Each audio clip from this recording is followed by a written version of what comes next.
Welcome to Soccer Talk, a podcast about soccer, mostly in Iowa, presented by Kick It Forward. Kick It Forward is a positive disruptor to the Iowa soccer community. Thanks to our sponsors, Scott Insurance Services and Michael Keener, Attorney at Law. You need legal help, you need insurance help, those are the two to contact. That's right. Welcome to the show.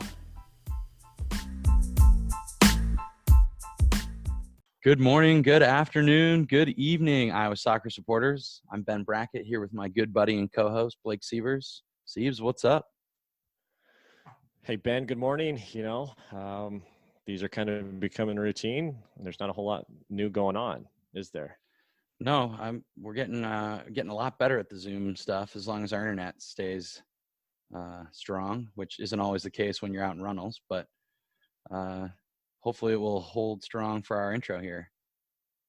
Yeah, and we'll see how good of an editing job you're able to do because definitely I had some issues for a brief moment there in the middle of our interview with Dan. Yeah.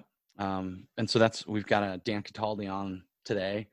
Dan's the executive director for Iowa Soccer. I guess I would say the new executive director. He's been there for 18 months or 2 years or so. And it was a good conversation, kind of getting an update on the state of soccer in Iowa. I would agree, Ben. And, we've known Dan for 20 years, maybe not that long, 15 years or so. He refereed us and whatnot. So it's cool to see him still being involved in, a guy leading the state that's a soccer guy as well. Yeah, I would say the only real mistake we made in our interview was not asking him to elaborate on what it was like to referee us as young players, because I'm sure we would have gotten a couple chuckles out of those stories. He strikes me as somebody who would remember. I know some of the language and some of the things that were said probably would not be able to be repeated on the podcast. No, and I'm terrible. Like I don't remember referees very well. Like just that I just don't like them when I'm playing. So I don't remember ever like a specific instance of being reffed by him. I remember him often. Yeah, I remember like just because he would not in a bad way though. He had a personality and like he understood. So like you could, like I said, say things to him and he got it and would like, it was, I don't know, he was always, I don't know. I mean, one, he was good, but then two, he would always like handle it as I think he understood the moments and whatnot. Maybe that's what I'm trying to say, and wouldn't make it about himself. Well, then maybe he wasn't one that I disliked. I have no idea. I guess regardless, I definitely enjoyed the chat with him. And I thought he had some interesting opinions and insight. So hopefully you guys all enjoy it as much as we did. Should we get to it? Let's get to it. Nice. Welcome, Dan Cataldi to the pod. Dan, how are you doing today? Fantastic. It's a beautiful day, 95 degrees, just what we ordered in June. Yeah. It's funny. We always talk about how like the state tournament is like the hottest weekend. And if we had a state tournament, it would have been the same situation. Would have been miserable. Well, thanks again for coming on. Usually we assume that every listener's heard our pod several times, but Blake always has the same question to kind of kick us off. All right, Dan. So is this the first time you've ever been on a pod? It is my first time on a pod. I've done live radio, recorded radio, live TV, recorded TV, but never a pod. Well, Ben, this is a different element, isn't it? I love it. Are you nervous, Dan? I am not. I think I can handle you guys. I refereed you both as players, so I'm sure I can handle you in this seat. Oh, well, we'll have to get into that. I'm sure you've got some interesting feedback on that. Usually we just kind of like start out no matter who we're talking to, kind of give us your, sort of your origin story, talk about how you got into the game, and then, maybe kind of wrap it into what you're up to now. Sure. So, like many people my age, I grew up playing, started when I was, 5 years old down in the Kansas City area. Actually grew up in Olathe, and just played my whole life through high school. Had an opportunity to start refereeing when I was, 12, 13, and continued with that, and actually gave up playing at one point to focus on refereeing after I got through high school. I turned down some opportunities to play a little college ball. instead focus a lot on refereeing, and actually did that at a very high level as a national referee. Opportunity to work with players that I would never in my life have played with, so that was kind of nice. So I stayed with that for many years until I was injured and forced into retirement. And then on the soccer side, I took over as the state referee administrator in Iowa, so overseeing our referee committee, and did that until I had the chance to move into the executive director position at Iowa Soccer about a year and a half ago now. So kind of a culmination of a lot of career stuff and soccer stuff that lead me to this job. We may dive into this a little later, but since you kind of brought it up, best player / coach you've ever been involved with as a referee? Yeah, like a referee. As a referee? Yeah. So as a player, when I was 5, and through my whole playing career, I played with a kid named Scott Vermillion, who played for the national team a little bit, went to Virginia on a full ride. He and I played together and were friends from the time we were 4 or 5. He played in the MLS for a while until he got hurt. So he was the best player I played with, even though it was starting at 5, and eventually he was far too good for us, playing many years up. As far as referee, no question in my mind is Brian McBride, who is Cool. one of my personal heroes as far as a player. I love watching Brian play, and had the opportunity to do Chicago Fire against Malaysia from Warsaw, Poland in Chicago at Toyota Park. And Brian got in that game near the end of his career. So no question, Brian was my favorite player to ever have refereed. That's pretty cool. Did he give you any shtick? Actually, it didn't. A few years ago, or about a year ago, I saw him and I actually went back to him and I commended him on his, afterwards he came over and just thanked the referee crew for being there. And, his experience level, he and they had lost that game. He didn't need to do that, but it was just a very kind gesture. So that always stuck with me, that a person of his success at that point in his career still took the time to come over. And his words were actually, "Thank you for being here today." So it was a cool moment. So I enjoyed him immensely. He always strikes me as kind of a class act. He definitely, I've had 2 interactions with him now, that conversation and the game we refereed, and I would agree with that. That's interesting because Chicago's got quite the Polish base, so I'm assuming the surroundings. Yeah. Yeah, it was a pretty cool crowd. It was a lot of fun. Obviously, where that stadium doesn't help their crowds. So it wasn't packed like you'd hope, but it certainly was loud and a lot of people there and a good time. Definitely a good environment for soccer. Had fireworks going off and all that kind of stuff. So before we move on, then tell us who's the most obnoxious player you've ever had to ref, just constantly, or coach maybe. Hopefully it's not one of us. Well, there's too many coaches to name, and I'm not even going to try. Player wise, and we're friends, it's got to be Chris Hamburger. Chris talked nonstop. And always in a good nature, and we're still friends. And it's but he talked nonstop for 90 minutes of every game I ever did, whether it at Drake or the Menace. Yeah, we know this guy. I thought you were going to say Matt Nickell. No, not Nickell. Definitely not Nickell. Could have been Yeah. Matt Bourne though. He definitely had a few things to say. I said I think that's super interesting is the personalities of referees and players on the field and off the field. And we've talked a little bit about this with Sean Geiza about. I know he got to have beers at the table, and I'm just sitting here at home with a water bottle. We'll get a beer out. Let's go, Dan. Impromptu. I just say it's interesting the relationships you have with people on and off the field, and especially now as we're adults and you see some of these older guys, referees around. I think Ben that we can relate to we've definitely had run-ins with them before, and now you see Dan Waskell, lining the fields up in Altoona and whatnot. So it's all comes full circle.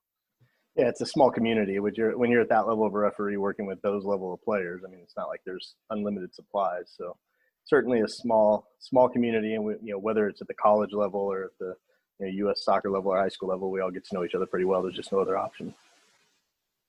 Yeah, I wish I would have thought of that or known that when I was a little younger. So why don't you talked about you just stepped into the job now for about a year and a half.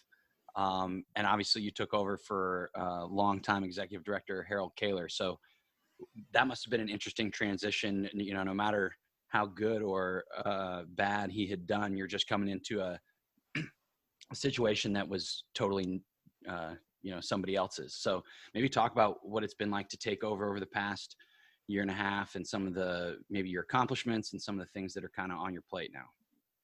Sure. So yeah, I mean, I'd known Harold for a long time. Again, small community. As the state referee administrator, I was appointed by Iowa Soccer into that role. So I met with Harold regularly, and I knew, he was planning to retire. Obviously, he'd been with the organization more than 20 years and was the first employee, and had, grown it since the mid 90s, from kind of what it was, what soccer was in Iowa in the mid 90s to what it is now. So certainly taking over an institution that he built, and always cognizant of that as we look to the future, as to the things Harold's done. But I was fortunate to have the opportunity to really ease into it with some overlap time, so he could show me some of the things he's done, and really assume and not just kind of be thrown to the wolves. And I still am able to reach out to him and have lunch with him and ask him questions when we run into things I haven't seen before. I just finished going through the first time through everything, so I'm starting to go through things the second time, and then we run into a pandemic, so now we're doing things for the first time ever again. So hit him up for advice on that, right? Yeah, right. Like even in 20 years, he didn't have this one, so it's been a real positive experience that I was able to have all of that transition time and not just come in and do things. So I was able to. We have a very strong team at Iowa Soccer, and that's the first thing I recognized when I got there. Is the people that work there are all very passionate, all have a lot of experience. They all know the players. Able to kind of jump in and leave them to do their jobs and not have to worry about fixing things, really being able to just look at the organization as a whole and say, what can we do differently? So we've modernized a few things. We've tried to go a little more paperless. Done some different things in the way we do kind of the day-to-day operations that hopefully are easing some of the time, like, expense reports are changed, things like that, to make it easier for the staff to dedicate more time. We've looked at the budgeting process and just done some things like that have kind of been more operational. But as far as kind of what we've done as an organization, I'd say the thing that I've been most excited about is an opportunity with the referee committee, where they provide part of the funding for a new position we created, which is our manager of referee services, where we brought Hidayat Titsa in, who is also a former national referee who refereed in the MLS. And to really, one of the complaints I always heard as the SRA and others is that our referee program needs help. It's a bunch of volunteers that are trying to do a lot. My wife will tell you I spent hundreds of hours on it, but you're still a volunteer. And so to put somebody in there to kind of professionalize that and work with the referee committee, and then work with all of our referees and our clubs to develop more referees and develop some programs, has been something that we've started to really see, some benefit as we've increased the coverage on games in our leagues and some other areas where it's just an innovative thing that nobody else in the country had done.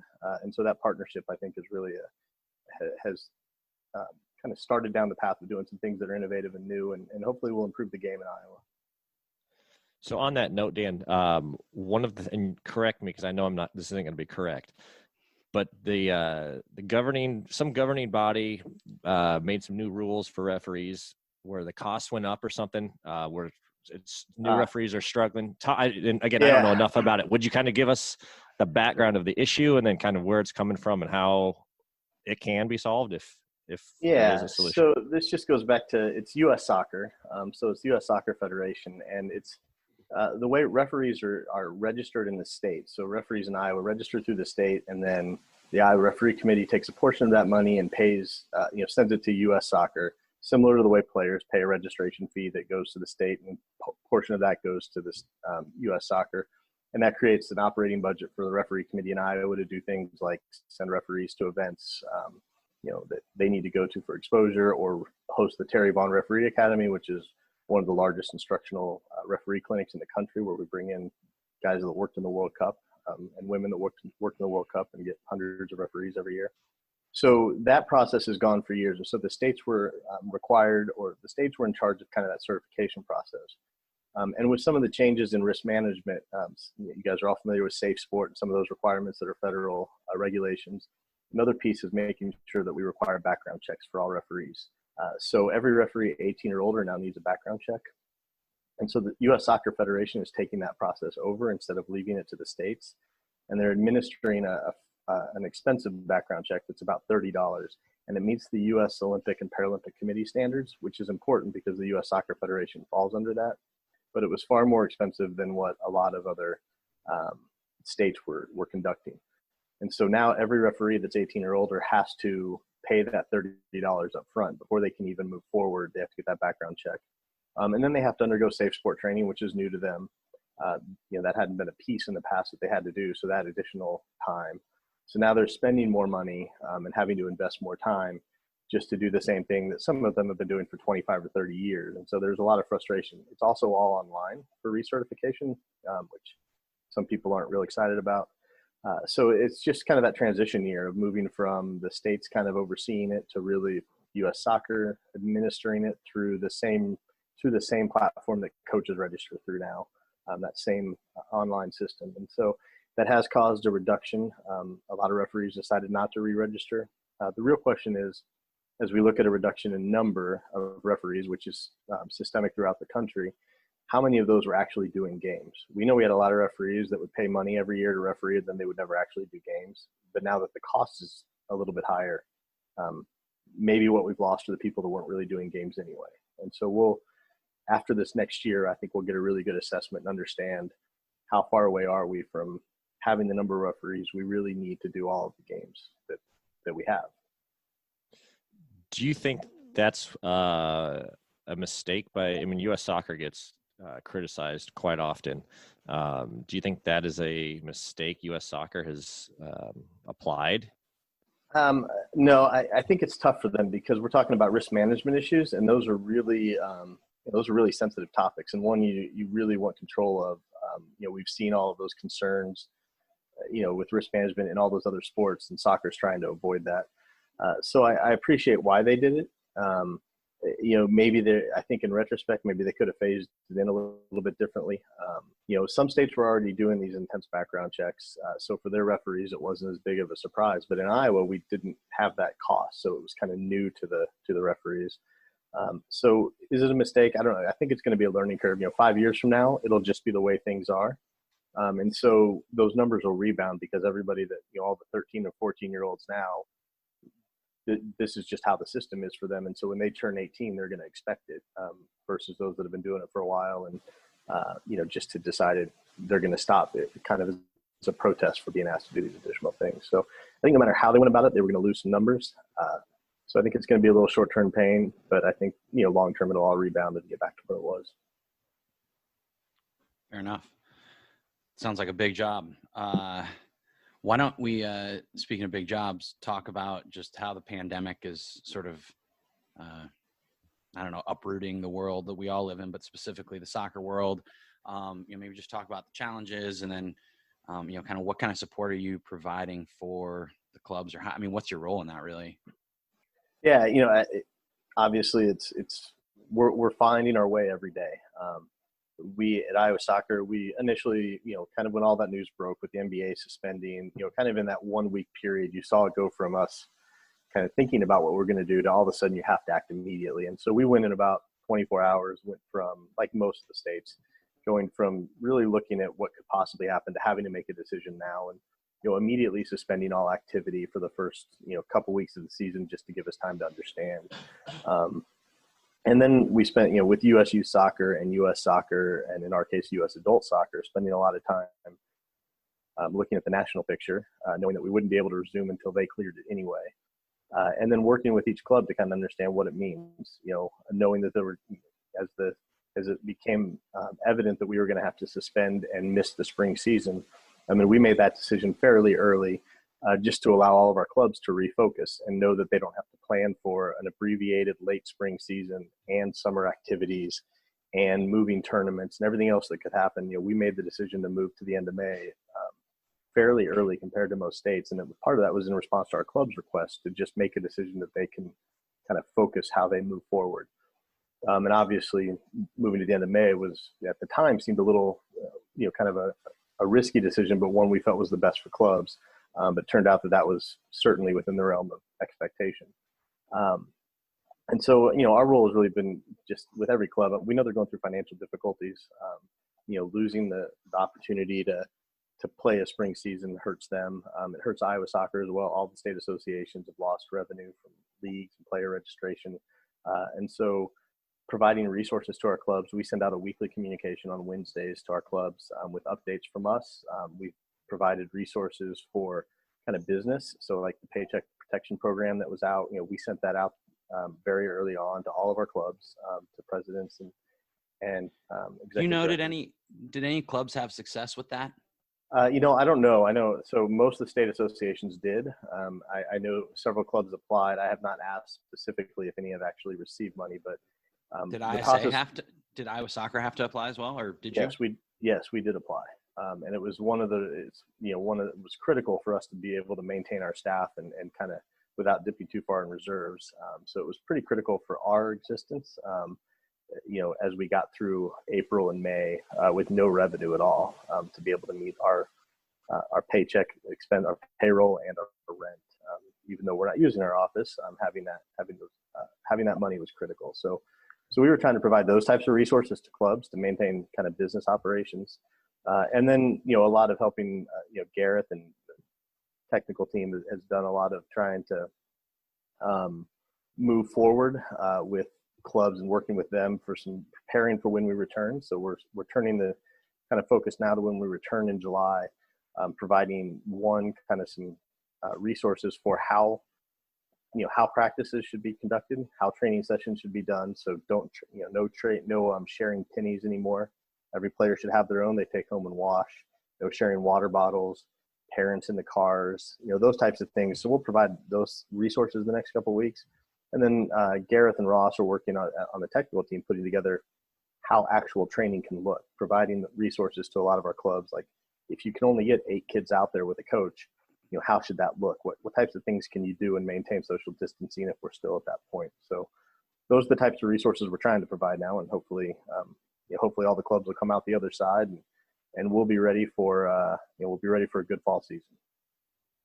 Yeah, understood. That I can't imagine having to deal with that, especially relatively early on in a job. So it sounds like you guys are doing everything you need to do. Talk about the tryout sort of situation, the bid day versus the intent to play day.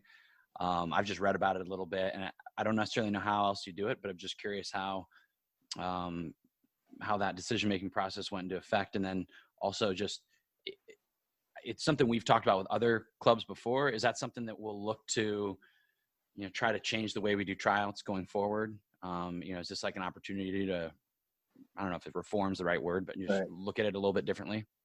Well, I think to the latter point, not just tryouts, but everything, it's a chance to look at our league and say, hey, in the fall, now if we're going to change things, now's the time to look at what opportunities are there to make changes. Reducing travel is a huge focus in the fall. You're trying to reduce costs to families that have been hit by this. So I think in everything we're doing right now, we're kind of in just surviving short-term mode, but I think it's an opportunity to examine everything we do. People have said we're coming out of this, the world's going to be a different place. And I think that's going to apply to the soccer world as well, as we look at, what are the long-term effects and where do we need to make changes? So tryouts are certainly an area where we could have that discussion.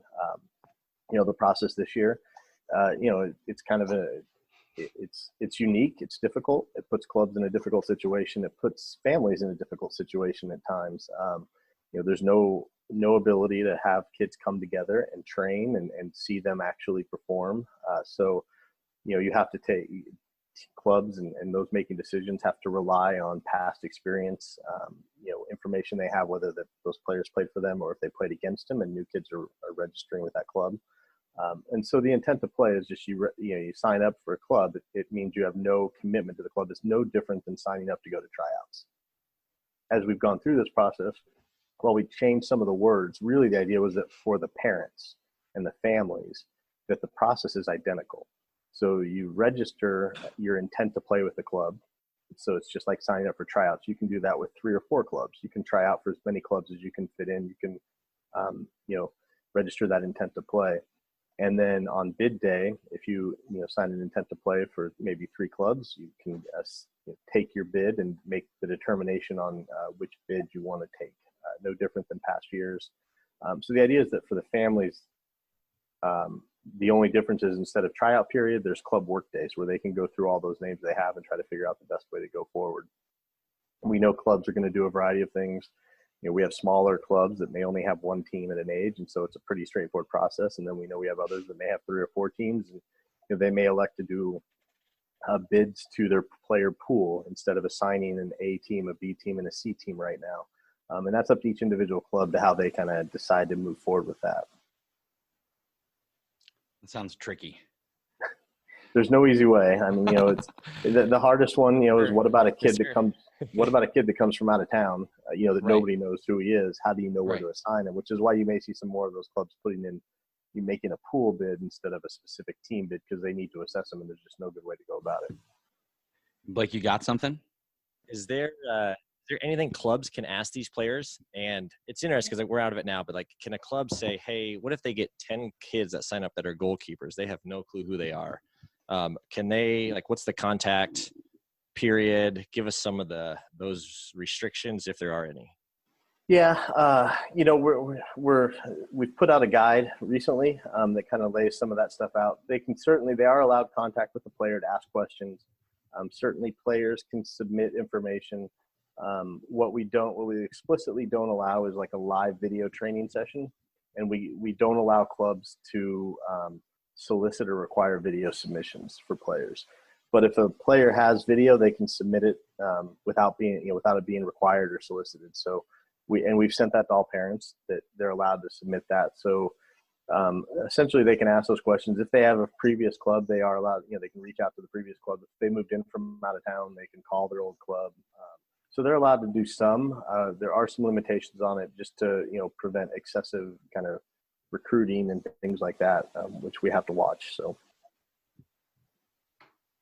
Fair enough. Like I said before, that just sounds like a tricky situation. I don't know how you do it any better, but it's just tough. We looked at other states, and there's like I said, there's no perfect way to do it. There's going to be some guesswork, and to be frank, we're hopeful that most kids just go back to their original club and let it go. But the things we did build a guide for the clubs, and we built a guide that we sent to every parent of a select player. So about 7,000, I think, parents received this guide on this year's tryouts from us on how it'll work and the differences to most years. So we're trying to at least get the information out there so everybody can get through it. We know we're going to run into issues, and we're ready for hiccups, and we'll be prepared. We're just planning to use common sense as best we can. What kind of other things are states doing, or other states?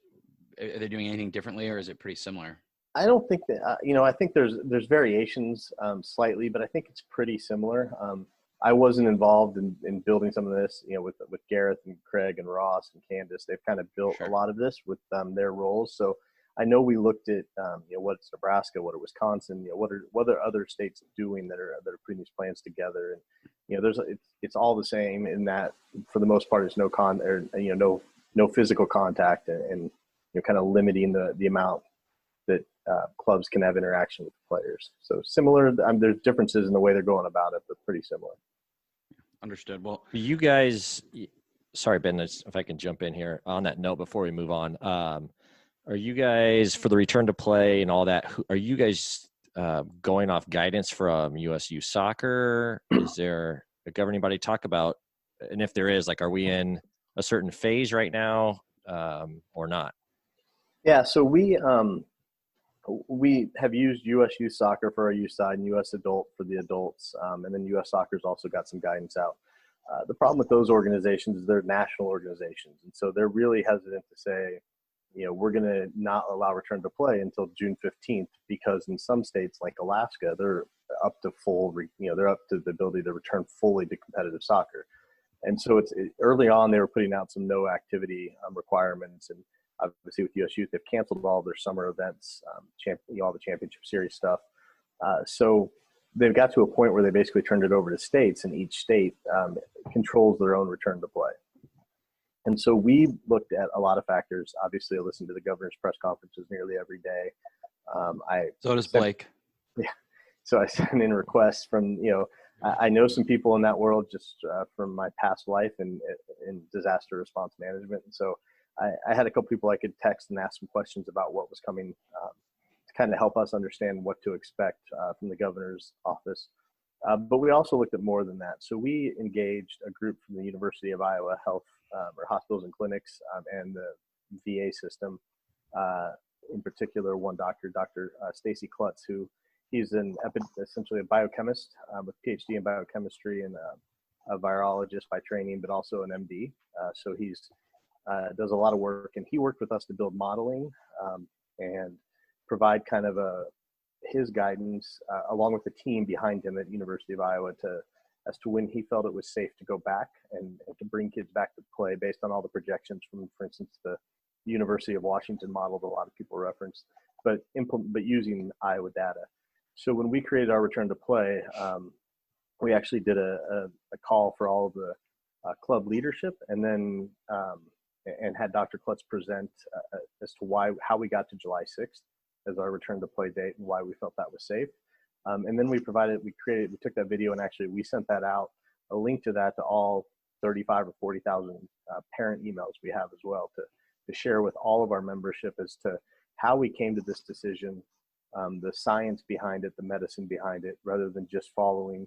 At the time we made that decision, we didn't have any guidance at all from the governor. So we were really working just on the medical and the science piece of it.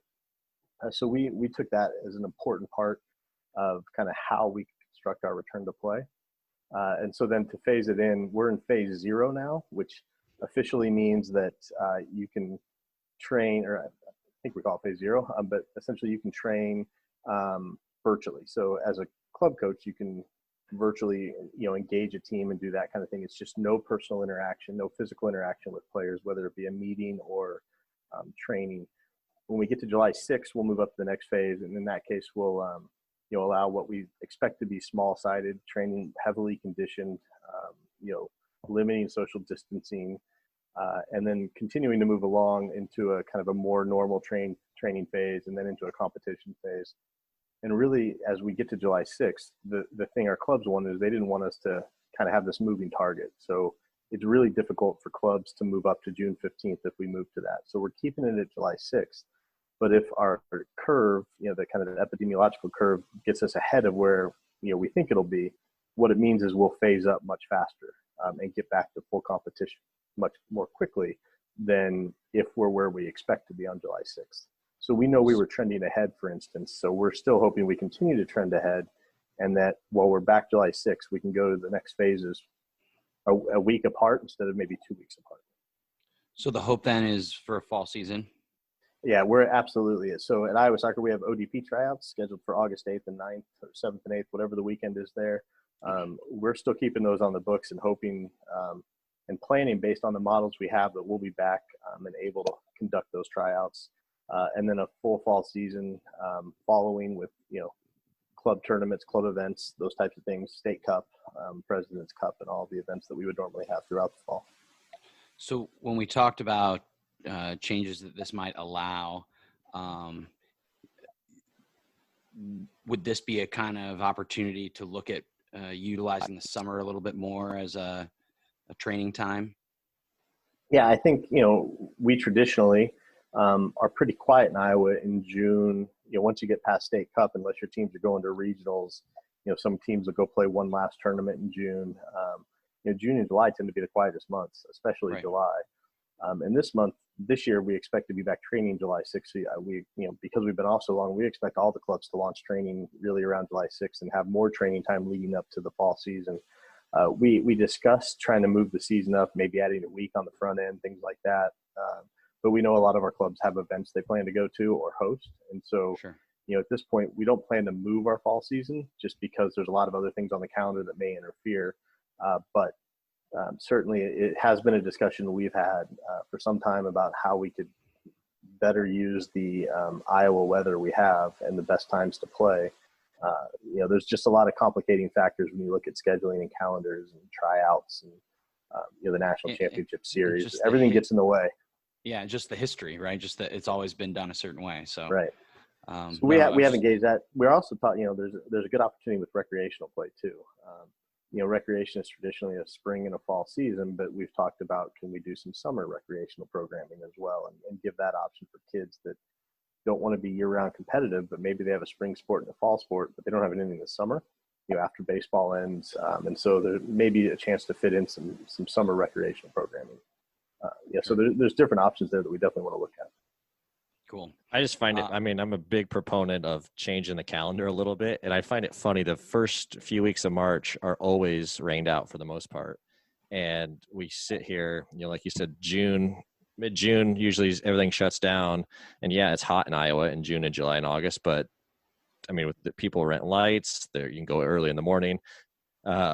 We use some of like the nicest times to not play soccer. And it's always cold at the end of November, mid-November, beginning of November, there's snow, there's always cancellations then. So, for my, whoever I am, you guys should keep looking at changing the calendar.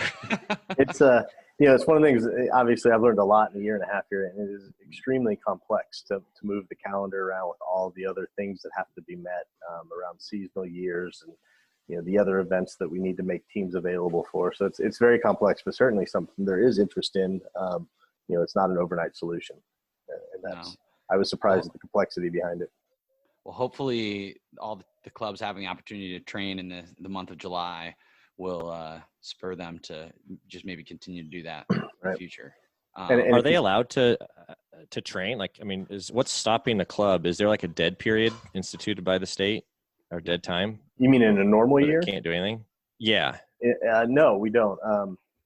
Iowa Soccer does. I mean, now we do because of the non-sanctioned activity, but in a normal year, there's no dead period. I think it's just a natural time when the club leadership, the club coaches take time off. When they step away, it's just kind of that break in the season before they get into the fall. So that's really a club by club decision. We know some are going more year round now in Iowa. It's definitely we're seeing more and more of that year round activity, but it's not an Iowa Soccer imposed sanction.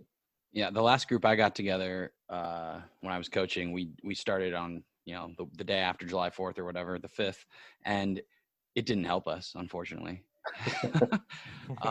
It starts as the coaching, probably, Ben. Most likely. Well, so I sort of missed my segue earlier, but I wanted to just ask that about the calendar. One of the other things we wanted to talk about was the ODP program, or I guess that's redundant, but we want to talk about ODP. Both Blake and I had what I would say were pretty good experiences over the years participating in the ODP program, but it seems it's changed a lot. When we were playing, it seemed like the focus was very much on whittling down a group of players to go compete at regionals and potentially have the opportunity to be selected for the regional team or the national team. And that, is very much like that was the point. And now it seems it's maybe gone a little bit more to a larger pool and to develop a bigger group of players. And so just kind of want to know if that's like, is that intentional? Is that more something that's just a byproduct of the way that soccer is developed in the region, as far as like the development academy and some of those different things. Anyway, just wanted to talk about it a little bit. It's something that obviously as former players, it's of interest. Yeah, absolutely. I mean, when I grew up playing in the, late 80s, early 90s, ODP was the thing, that's everywhere you wanted to be. Maybe that's why I never made it. Because everybody else was trying to be on ODP also, but it's certainly an important program for us and for USU soccer. It has evolved over the years. There's, back then that was the way you were discovered and kind of went up the chain. And now with so many other ID camps and other things, it definitely changes the landscape. And so ODP has to evolve. And it's in the process of another evolution. Obviously, we have Ross Moffett, who I know you guys talked to, leading ODP and really looking at how we can give more benefits and value to the families, as well as getting them to events where those kids can be seen. Now with DA going away, but the new MLS academies stepping in, some other programming stepping in. US Youth has signed an agreement with MLS Soccer, the kind of a player development agreement that will focus on ODP in a lot of ways. We're seeing in the next couple of years, we expect ODP to have a lot more focus on that player identification. And I think that's the question is to what is the value of ODP? And really it's the opportunity to have experiences and identification. And that's what we're looking at. So there's definitely a larger pool of players now. Part of that is there's more events that ODP is going to. And so if you only have a team of 20 in an age group, you may not, enough kids may be busy with club duty or other things where we can't get a full team. So having a bigger pool, especially at the younger ages, has allowed us to enter more events and get more kids in more opportunities. So I think Ross has done a lot. Ross has been there just a little bit longer than me. So he came on, I think his first day was roughly the first day of ODP tryouts, 2 cycles ago. So he kind of learned, and then this year he put together a whole new plan and then got halfway through it, and has done a lot of things, some amazing things with getting players on Techni and other kind of player development tools and providing some of that. But clearly this year he didn't get the full year. He was hoping to kind of see some of the changes he put in place. So it'll continue to evolve next year. He's changed it up. We're kind of the first 3 years have one experience, and then the older 3 years have a slightly different experience and a different focus on what they're trying to do. And I think we'll continue to see some growth in how ODP works. But I don't think we're going to get down to kind of the old. I don't think we'll ever get back to what it used to be, where it's the true national team identification model. There's just too many other ways kids are seen. Well, so that's a good kind of connection to the Development Academy, MLS Academy that they're putting out. And we looked at the map recently, and obviously Des Moines is nowhere to be found, or Iowa in general. I mean, let's leave Des Moines out of it. The state in general is, sort of flyover country. So how is that something that we address? I mean, you talk about all the, you have such a wide breadth of responsibilities, and you're talking about the referees, you're talking about just building the game.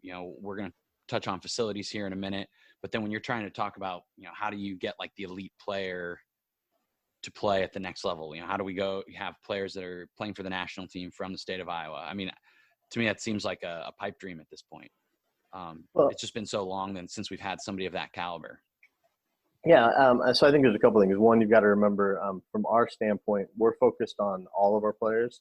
And so while we're talking that elite 0.1%, a lot of that's going to come down to the interests of those individual players.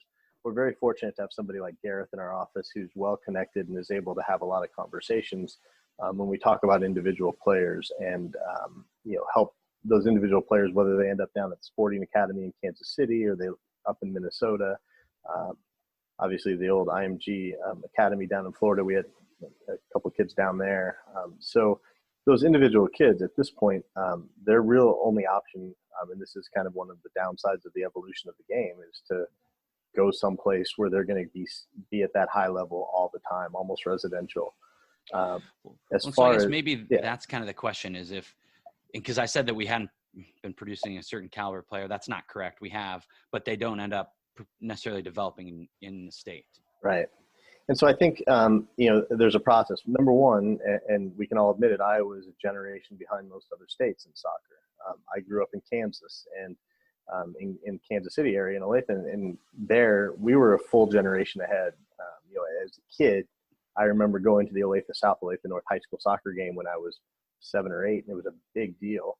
And here high school soccer wasn't officially sanctioned until '95, which was my senior year of high school. So, there's a generation. So I think we'll continue to see, the difference between me is my dad went to a library, checked out a book to learn how to coach me when I was 5. And, I was able to coach my son and, had a bit of experience in the game and understood some of the things we wanted to accomplish before they were, and I coached through the academy level. So I think Iowa will continue to move faster than other states just because we're in really the first true generation of parents that are players coaching their kids. It's been there kind of off and on, but until it's really, the rule, not the exception for the 5 through 10-year-olds, you're never going to see that elite development just because there's so much that can happen in those years. And we can't afford professional coaching at those ages for, obviously. So I think that's the first thing is we have to admit Iowa's a generation behind a lot of the other states in the Midwest, and maybe more if you look compared to St. Louis and Chicago. Those are obviously long storied soccer hotbeds. So I think it's accepting that we are moving, and we're seeing that progress. And you look at some of our progress last couple of years, and we've had 2 national champions in President's Cup, which is not the national championship, but it still is a pretty competitive level and a pretty successful event to win a true national championship. And then you have, last year, the Rush girls team that qualified for youth nationals played in the National League at the highest level, which means, excluding the Development Academy at that time, puts them in the top, 1% of teams in the country probably. And so we're seeing some of those kind of, those bright spots. And the question is, how do we make it more pervasive? How do those bright spots become more regular? And I think we're seeing some opportunities now. More teams are playing in the Midwest Conference, which gets them more exposure to that higher level. and we'll continue then to bring that exposure back to the club and that atmosphere, and those kids will have more drive and incentive to get back there. And so I think that's going to be what it takes. It's going to take time. I think the coaching is coming along in the state. The players are developing. There's much more interest. I mean, you walk around and you see kids wearing jerseys now that you never saw 10, 15 years ago. Seeing little boys wearing women's national team jerseys and kids wearing EPL jerseys, things like that. So I think it'll come, but I think that's the biggest thing is it just takes a little time. Without going to say, but it is. Yeah, I think you're right. The way you describe that, I mean, I wouldn't say it makes me feel better, but it's kind of like, yeah, I get it. And it was, I think, a little bit different, 20 years ago, because we'd have you were forced to go play in some of these situations. And so our players these days aren't maybe getting those opportunities. And that was the tangential question is, how do you, with all these different leagues and competitions, and, you talk about, okay, well, the girls were at the highest level, but like maybe kind of the highest level, not totally the highest level. And I get it, and how are we ever going to know? Because it's not like they're playing against each other. So is that just a problem you see overall in youth soccer? They're just like 1,000 different entities trying to get to the same place? Yeah, it's the way youth soccer has been fractured in the last 20 years. I don't think does anybody any good. When I was a kid coming up, you wanted to play state cup, you wanted to win that, you went to regionals, and if you went to nationals and won it, you were the best team. Right. No question. And as soon as as recently as the mid 2000s, like I think 2005 went to youth nationals, refereed the 18 boys national final. There was no question that those were the two best teams in the country. There weren't 12 other leagues that were saying, that we might have the best team. And I think, in those days, you knew who the best team was clearly because they played on the field. And now, with all of the different leagues, both girls and boys, and just the continual evolution, it's really hard to know. And I think that's where there's a lot of factors that go into it. And, I struggle with the idea that a lot of these kids have to spend so much money to be at that level. You can't tell me, I listen to people on the East Coast or West Coast talk about having to drive 4 hours to play a league game, and they drive by, 5 clubs that are probably better than them or at least as competitive, but they're all in a different league. And and so we're doing the kids a huge disservice, and we're doing the families a huge disservice by creating all this alphabet soup that makes everybody not know who to play and who the best are, and most of the time driving right past clubs that give you the competition you actually need. Maybe there's a very, very small percentage that's not true, but even the DA, when it started to where it ended up, was not the league it was supposed to be when it started. No, the idea was great originally. It was, the only concept I have with the DA is it was too easy. The kid, again, when they were playing for national championships through USU soccer, those kids had bite. And when I refereed a lot of the DA games or I watched them, it was just about running around fast and playing hard, but playing certainly out of not the playing back. Reckless. Yeah, Just play out of the back. Play out of the back. Which from a referee standpoint, let me tell you, that's my favorite team. The teams that play long ball all the time, you don't like. Well, yeah, because you're stuck just chasing back and chasing forth. the ball, right? Yeah, doing doggies. Yeah, so that's those are always good. But but the DA turned kids into just very technical, but not. They lost a lot of that grit, and so the DA was intended to do great things, but it put these kids in this perfect situation. I mean, they had physios on site, everything that they were living the pro life, right? And so it was a great concept, but they maybe made it too easy, and not letting them play high school soccer, where some of that you have some of that same grit you have to play. Going into your rival school is a different experience. So yeah, I was. So how do we stay relevant? I mean, go ahead. Keep Ben. going, Blake. Nope, you're fine. I would say, so how do we stay relevant? I mean, we're behind, we're a generation behind, we're catching up, but there's all these other things. How do we stay relevant and kind of jump steps, so to speak? Right. Well, I think we are relevant. I think you see how we compete at a different level. When I attend youth regionals and President's Cup, and we compete much better now. It used to be, it felt like when I'd go as part of the referee contingent, we would go and all of our teams would lose games 10-1. And now, up and down the line, we're winning a lot of our games. And so I think we are relevant. We're not elite yet, but we're definitely relevant. You can't come in and say, oh, Iowa's a team we're going to walk over for the most part at those competitions anymore. We're very competitive. And I think a lot of that is because our players are expanding on where they're playing. They're taking challenges. We're taking ODP teams to high level events that as a club they may not be able to compete, but at ODP they can. They take that experience back to their club, and then their club is going to high level competitions and being able to compete. So how do we skip steps? I think that's a difficult question. I don't know that you can skip the steps. I think you have to put in the work. But I think it starts with the kids that are young now, continuing to build. So 5, 6, 7, 8 years from now, I think 5 years ago, and I haven't run any numbers, but if you look at regional performances 5 to 10 years ago versus now, I would guess we're much stronger in those events against like competition. Continuing to have good results in Midwest Conference and then the National League is important because it shows that our clubs are ready for that level and gives them the opportunity to be accepted into those types of competitions as well. And then that will trickle down.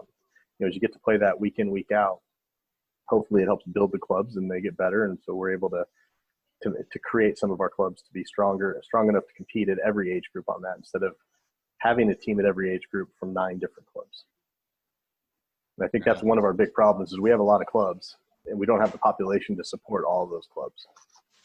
I've talked about if you want to win at regionals, you need to put all your kids in one good club. I don't know that that's the right answer, but you used to go to regionals and from Kentucky, only Javanon was ever there. That was the only club you ever saw from Kentucky, and it was clear they were the dominant one. You go from Iowa and you have 12 different clubs represented. I think that's a good thing. It means that, our kids are all having a good chance to play. It means our state cup is competitive. But, there is some question. If you really want to create those elite teams, having multiple clubs represented at a regional event is kind of a downside. Does Iowa soccer, especially the oldest age groups, does Iowa soccer have a role in that?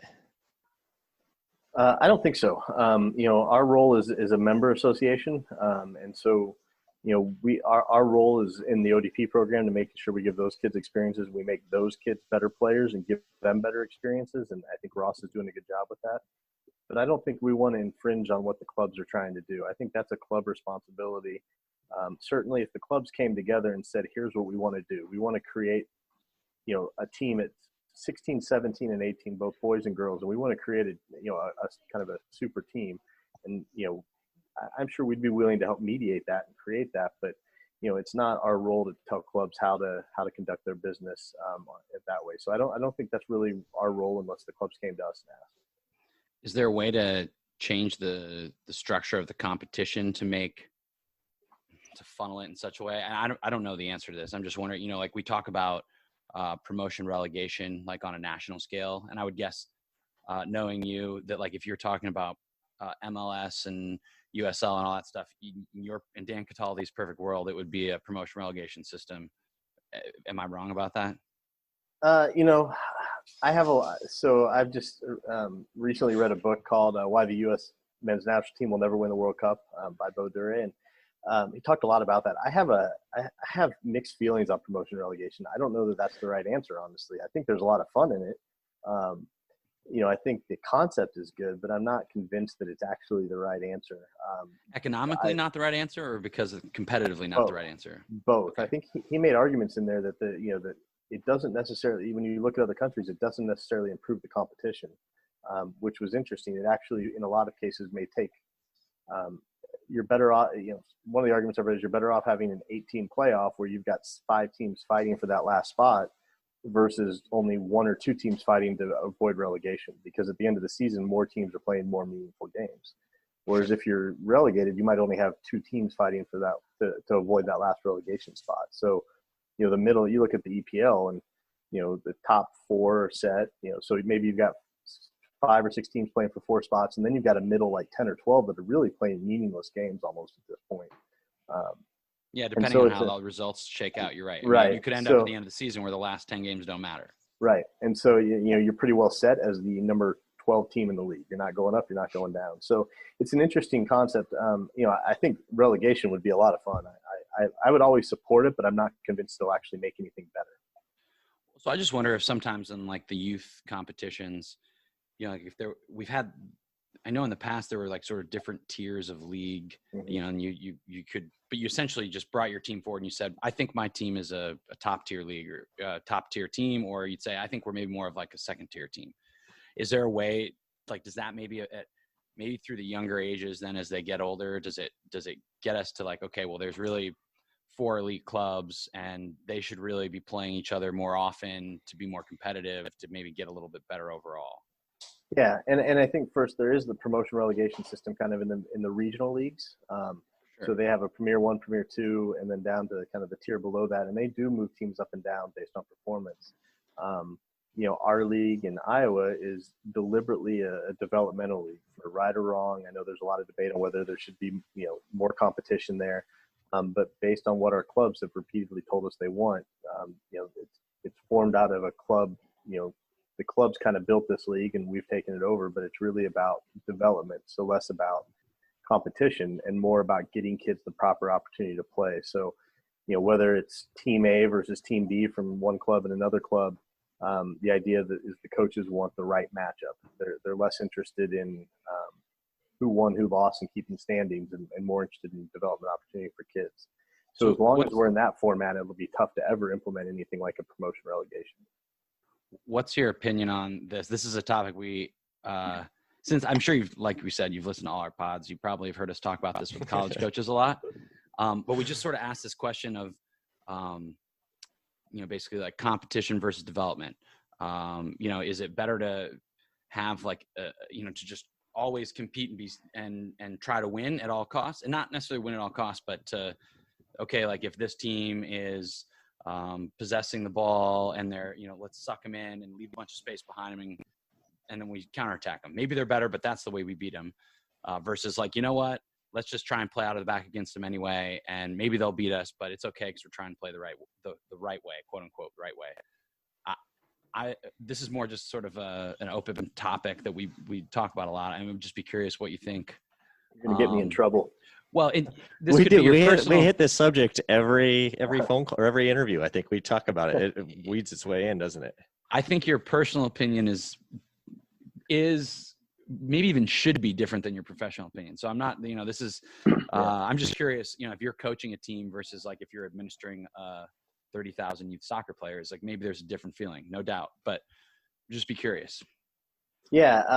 So a number of things. One, I don't claim to be an expert in this area. I know there's people that study this, technical directors of our clubs.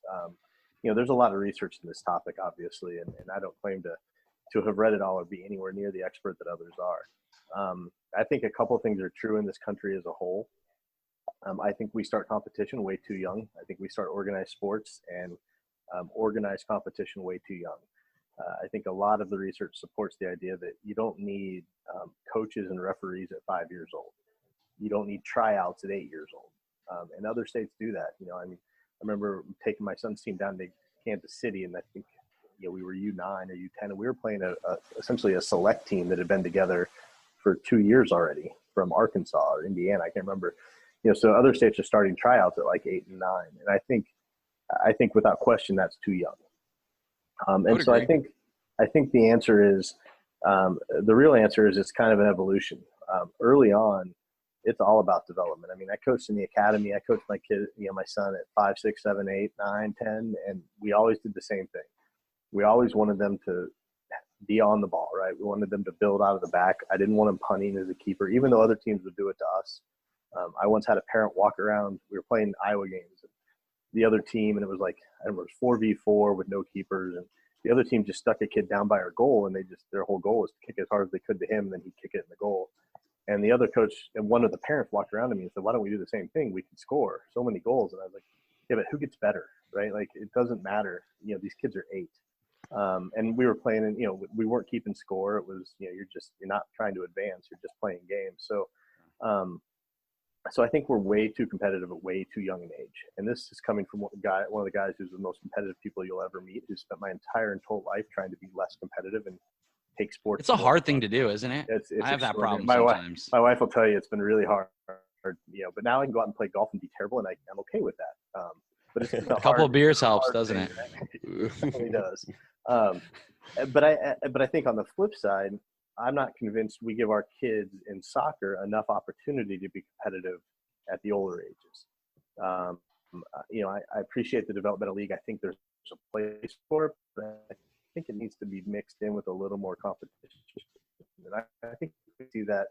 I think when we see our kids in a fully competitive environment, I noticed this with the kids, on my son's team before he stopped playing, and I see it in other events when I go to regionals. On day one, we seem a little flat a lot of times compared to other teams.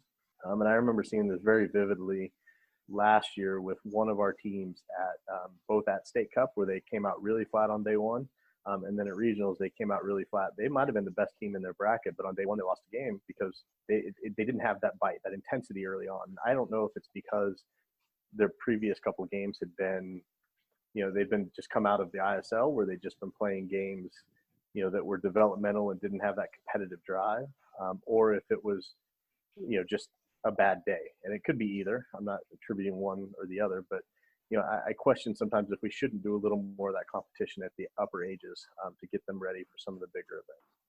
Yeah, when I coached older age group teams, I found that during the fall, like we just wouldn't have enough competitive games. And then when we would be in a situation where things were real, we weren't capable. And no matter how hard you would try to give them a good game, until it like actually matters, they just didn't get it.